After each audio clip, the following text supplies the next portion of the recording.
After my father-in-law passed away, my lazy, unemployed husband inherited $75 million and quickly abandoned me. He smiled, threw me out, and said, "I don't need you anymore, worthless woman." At the will reading, the estate lawyer gave him a look. "Did you bother reading the will?" My ex began panicking. "You're worthless. I don't need you anymore, worthless woman." Derek's voice echoed through our living room in Fort Wayne, Indiana, as he threw my suitcase down the front steps. I stood there, stunned, watching 15 years of marriage crumble in the span of 10 minutes. My face was still hot from the tears I'd been shedding since he'd started packing my belongings with the enthusiasm of someone finally getting rid of unwanted clutter. My name is Joanna, and at 42 years old, I never imagined I'd find myself homeless because my husband had suddenly decided he was too good for me. Theodore, his father, had passed away just 3 days earlier, and Derek was already acting like he owned the world. "I'm rich now, Joanna. $75 million. Derek shouted, his face flushed with excitement as he stood in our doorway. "I don't need some waitress dragging me down anymore. I'm gonna live like a king." The cruelty in his voice cut deeper than any physical blow could have. For 15 years I had worked double shifts at Miller's Diner to keep us afloat while Derek bounced between part-time jobs, claiming he was finding himself, or waiting for the right opportunity. I had paid our mortgage, bought our groceries, and even covered his car payments when his employment was inconsistent, which was most of the time. "Derek, please," I whispered, my hands shaking as I picked up the suitcase. "We've been together for 15 years. Doesn't that mean anything to you?" He laughed, a harsh sound that made my stomach turn. "It means I wasted 15 years being held back by someone who wasn't good enough for me. Theodore always knew I'd amount to something great. That's why he left me everything." As I stood on the sidewalk, watching him close the door of what had been our home, I felt something inside me break. But it wasn't just heartbreak. There was something else brewing. A tiny voice in the back of my mind whispered that Derek might be celebrating a little too early. Theodore had always been kind to me, often more so than his own son, and I had spent countless hours caring for him in his final months while Derek complained about the burden. The relationship with Theodore had been one of the few bright spots in my marriage. While Derek treated his father like an inconvenience, I had genuinely cared for the old man. After Theodore's first stroke 2 years ago, I was the one who drove him to physical therapy appointments when Derek was too busy playing video games. I cooked his favorite meals, helped him with his medication, and spent hours listening to his stories about building his construction empire from nothing. "You're a good woman, Joanna," Theodore had told me just a week before he passed. We were sitting on his back porch, watching the sunset while Derek was inside, probably on his phone. "You remind me of my wife, God rest her soul. She had the same kindness in her heart." I had smiled and patted his weathered hand. "You don't need to thank me, Theodore. Your family." The old man had looked at me with those sharp blue eyes that age hadn't dimmed. "Family isn't always about blood, dear. Sometimes it's about who shows up when it matters." At the time, I thought it was just the wisdom of an elderly man reflecting on life. I never imagined those words would prove prophetic. Derek's attitude toward his father's declining health had been embarrassing. He complained constantly about the smell of medications, the inconvenience of medical appointments, and the way Theodore's presence cramped his style. More than once, I caught Derek rolling his eyes when his father struggled with simple tasks or needed help getting around. "Why can't he just go to one of those homes?" Derek had grumbled to me after Theodore had a particularly difficult day following his second stroke. "I didn't sign up to be a caregiver." "He's your father," I had replied, shocked by his callousness. "And this is his house. We're living here because he invited us to stay after you lost your job at the warehouse." Derek had shrugged, already turning his attention back to his phone. "Whatever. Once he's gone, this place will be mine anyway. Then we can do whatever we want with it." The memory of that conversation now felt like a premonition. Theodore had witnessed his son's indifference and had clearly drawn his own conclusions about Derek's character. I remembered the way the old man's face had fallen when Derek made those comments, though he never said anything directly. Now, as I sat in my car in the parking lot of a budget motel, staring at the $43 in my wallet, I wondered if Theodore had seen something in those final months that the rest of us had missed. The funeral had been a small affair. Theodore hadn't had many close friends left, and Derek's behavior during the service had been shameful. Instead of mourning his father, Derek kept checking his phone and whispering to his brother Calvin about what they thought the inheritance would be worth. "I heard Dad's construction company was valued at $60 million last year," Calvin had whispered during the eulogy, "plus the house, the land, and all those investments." Derek had grinned like a child on Christmas morning. "I'm thinking of buying a boat first, maybe one of those big yachts I saw in Miami." I had been mortified by their behavior, but I was even more disturbed by something else I noticed. Vincent Rodriguez, Theodore's estate lawyer, kept glancing at Derek with an expression I couldn't quite read. It wasn't grief or sympathy. It was something closer to disapproval, mixed with what looked like anticipation. After the service, Vincent approached me with genuine warmth. "Joanna, I'm so sorry for your loss. Theodore spoke about you often. He was very fond of you." "Thank you, Mr. Rodriguez. He was a wonderful man. I'm going to miss him terribly." Vincent nodded, then glanced over at Derek, who was already discussing vacation plans with Calvin. "The will reading is scheduled for Thursday at 2 p.m. Please make sure you're there." Something in his tone made me pause. "Me?" Derek said the lawyer told him it was just for family members. Vincent's expression darkened slightly. "Theodore specifically requested that you attend. In fact, he insisted on it." That conversation had stuck with me for the 3 days since the funeral. Derek had been so confident about his inheritance that he'd already started making plans. He'd called a real estate agent about selling Theodore's house, contacted a luxury car dealer about trading in his old pickup truck, and even started looking at expensive condos in Indianapolis. But there had been something in Vincent's manner that suggested Derek's confidence might be misplaced. The lawyer had looked at Derek the same way a teacher might look at a student who hadn't studied for an important test. As I sat in that motel room, eating a sandwich from the gas station next door, I found myself thinking about all the small moments I'd shared with Theodore. The way he'd smile when I brought him his morning coffee. How he'd insist on paying for groceries when I drove him to the store. The times he'd tell me stories about his late wife, and how much I reminded him of her. "Derek doesn't deserve you," Theodore had said once, when Derek had been particularly dismissive of my work at the diner. "A man should appreciate a woman who works as hard as you do." Now, facing an uncertain future with almost no money to my name, I clung to those words like a lifeline. Maybe Thursday would bring more heartbreak. But something deep inside me whispered that it might bring something else entirely. Thursday arrived with the kind of gray, dreary weather that seemed to match my mood. I had spent the previous night at the Comfort Inn, using the last of my credit card availability to pay for the room. Derek hadn't called once to check on me. And when I tried calling him to discuss practical matters like our joint bank accounts, he'd sent me straight to voicemail. Vincent Rodriguez's law office was in a restored Victorian house downtown, with polished hardwood floors and walls lined with legal books. The waiting room smelled like leather and old paper, and classical music played softly from hidden speakers. It was the kind of place that suggested both tradition and serious money. Derek arrived 10 minutes late, wearing a new suit that he must have bought with money from our joint account. He walked in with the swagger of someone who believed he was about to become incredibly wealthy. Calvin was with him, both of them barely containing their excitement. "Sorry I'm late," Derek announced to the room, not sounding sorry at all. "I was on the phone with a yacht broker in Florida. Gotta start planning how to spend all this money, right?" He glanced at me sitting in the corner and his expression shifted to mild annoyance. "What's she doing here? This is family business." Vincent Rodriguez emerged from his office before I could respond. He was a distinguished man in his 60s, with silver hair and the kind of steady presence that inspired confidence. "Derek, Calvin, Joanna, thank you all for coming. Please follow me into the conference room."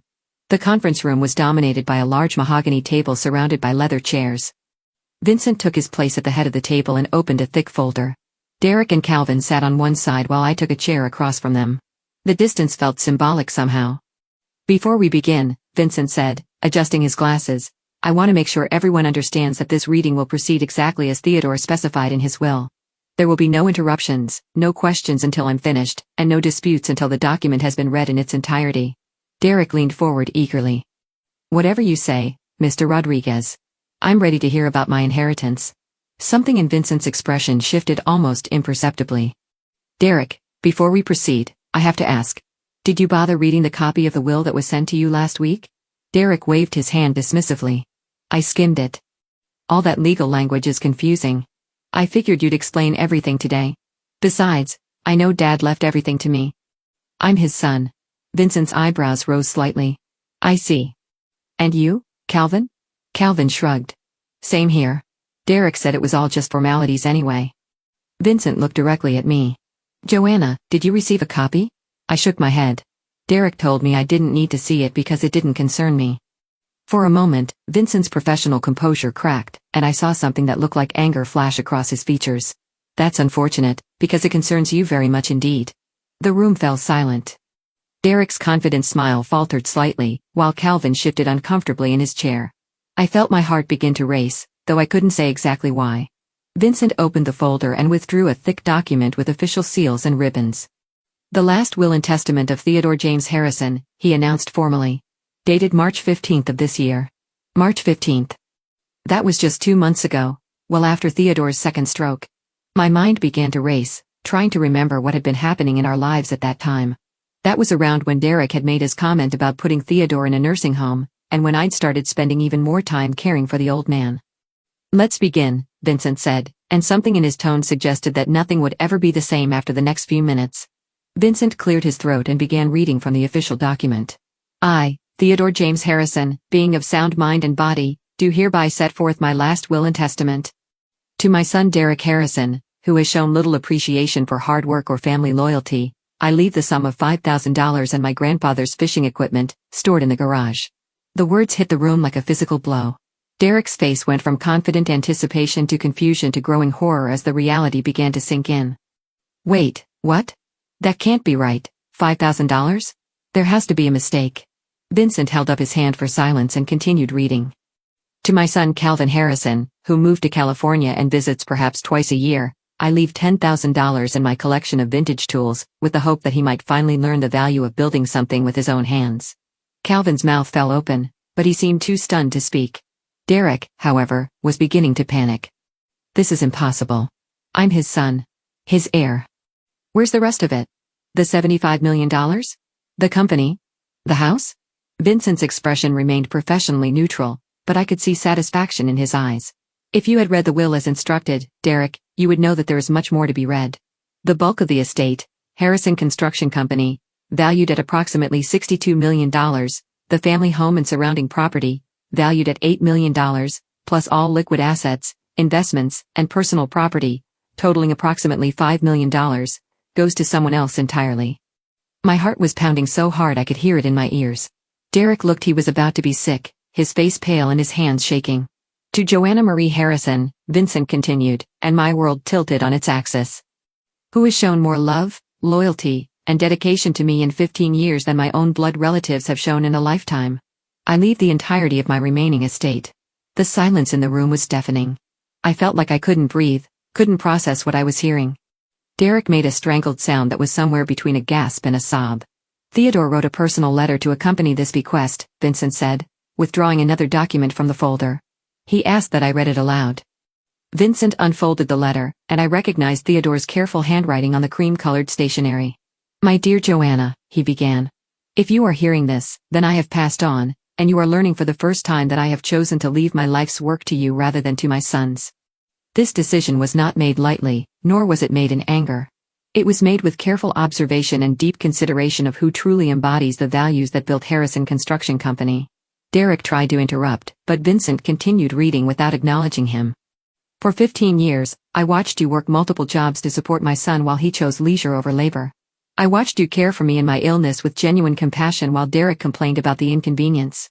I watched you treat our home with respect while Derek saw it only as something to be sold for profit.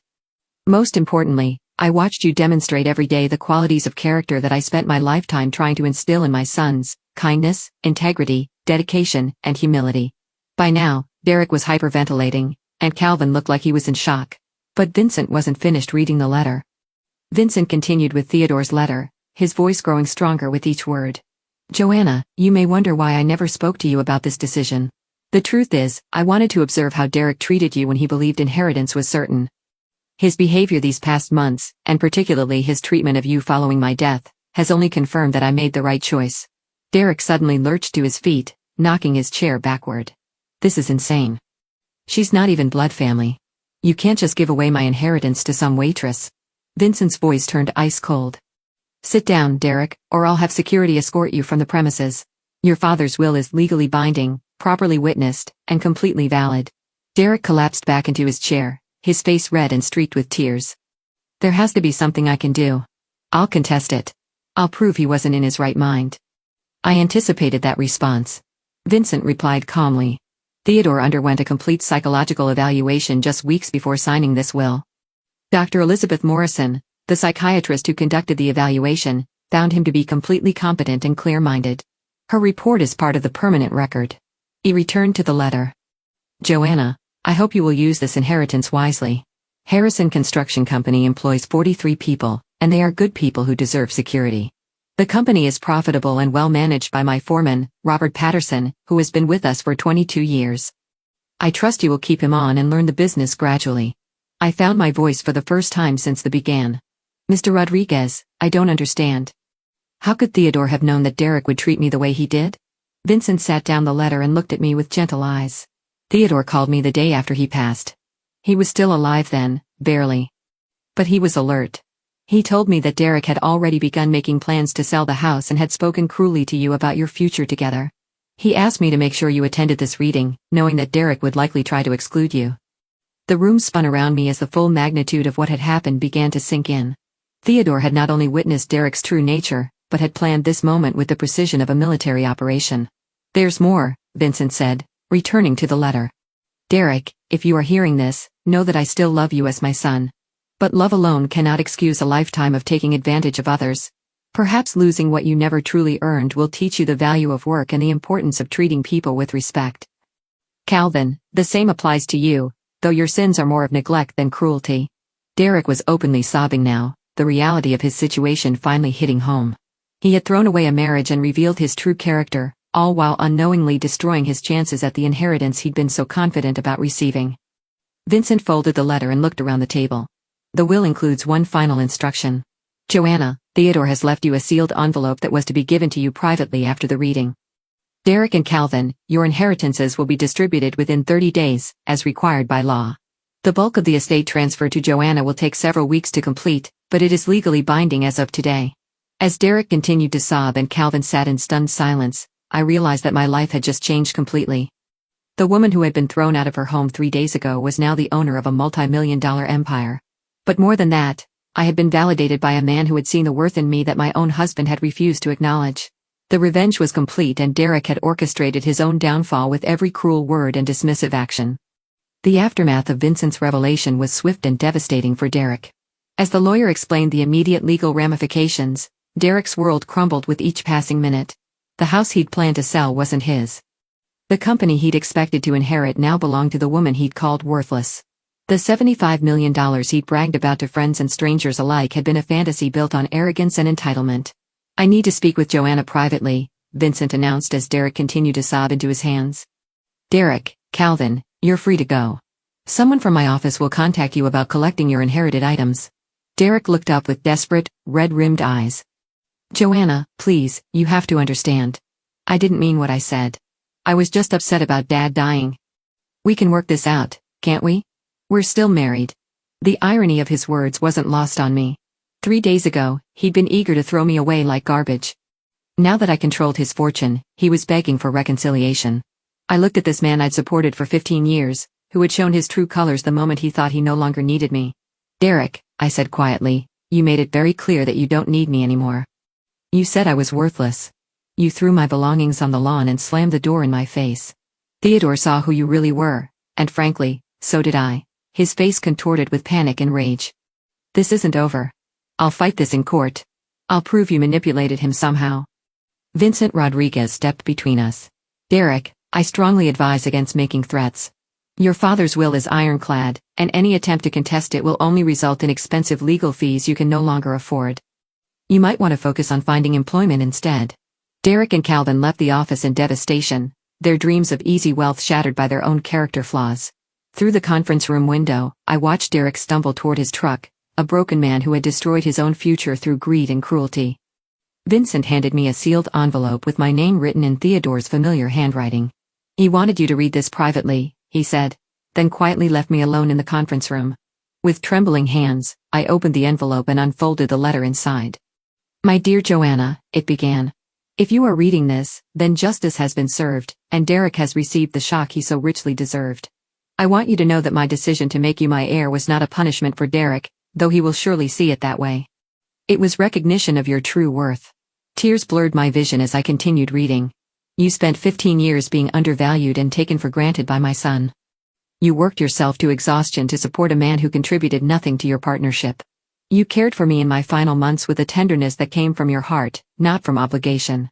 You are the daughter I never had, and the person most deserving of the life my money can provide. The letter concluded with practical advice about managing the construction company, and a suggestion that I consider establishing a foundation to help women in situations similar to what I'd endured. Use this gift to build the life you deserve, and perhaps to help other women find their own worth. As I folded the letter, I felt a profound sense of closure. Theodore had not only secured my future, but had validated every sacrifice I'd made during my marriage to Derek. His final act had been one of justice, recognizing true character over blood relations. I walked out of that law office no longer as Derek's discarded wife, but as the owner of Harrison Construction Company, and the architect of my own destiny. The revenge had been served not by me, but by a man who had observed, judged, and acted with the precision of someone who understood the true meaning of justice. Derek faced complete financial and social ruin in the weeks following the will reading. His premature celebration of an inheritance he never actually received became the subject of cruel gossip throughout Fort Wayne, as word spread that Theodore had deliberately chosen his daughter-in-law over his own son. Derek's attempt to contest the will failed spectacularly when the court reviewed Theodore's psychiatric evaluation and multiple witness testimonies about Derek's treatment of both his wife and his dying father. With only $5,000 to his name and no employable skills after years of depending on others, Derek was forced to move into his mother's basement apartment while facing the mockery of former friends who had watched him boast about wealth that was never his. His reputation was permanently destroyed, and potential employers invariably learned about the man who had been so worthless that his own father left millions to his ex-wife instead. 6 months later, as I signed the papers establishing the Theodore Harrison Foundation for Women's Independence, I smiled, knowing that his final gift had been more than financial security. It had been the recognition that my years of dedication and sacrifice had been noticed and valued by someone who truly mattered. Looking back on the journey from worthless castaway to empowered businesswoman, I understood that the best revenge had been allowing Derek to reveal his true character while Theodore watched and judged accordingly.